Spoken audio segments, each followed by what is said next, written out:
Kelenteng Kuan Sing Bio di Jalan R.E. Marta Dinata, Tuban, Jawa Timur berbeda dari biasanya. Tempat peribadatan umat Tridharma berlambang kepiting ini dibanjiri pengunjung yang ingin menyaksikan kirap budaya. Kirap budaya diawali dengan ritual sembahyangan. Ritual ini dilakukan agar seluruh proses kegiatan mendapatkan berkah sehingga lancar sampai selesai. Setelah itu peserta kirap perwakilan kelenteng dari seluruh penjuru tanah air diberangkatkan satu persatu. Sekitar 6.000 umat Tridharma se-Indonesia mengarak patung dewa masing-masing. Mereka start dari kelenteng Kuan Sing Bio, Tuban, dan finish di tempat yang sama.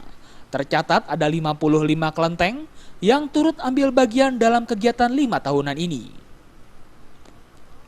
Acara ini digelar sebagai rangkaian peringatan Dirgahayu Kuan Sing Tikun yang merupakan dewa sesembahan umat Tridharma di Tuban, serta sebagai bentuk penghormatan kepada para dewa dan juga menyatukan umat Tridharma seluruh Indonesia.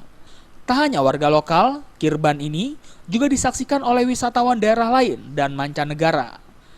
Tujuan kita mengakrabkan antara agama, jadi kita bisa berbaur bahwa nyatanya juga di Tuban juga aman-aman, rakyat juga membantu kita.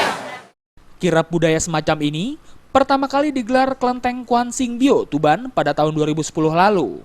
Namun melihat antusiasme peserta dan warga sekitar, maka panitia berencana akan menjadikannya rutin 3 tahunan. Dari Tuban, Jawa Timur, Sumali Malwapati melaporkan.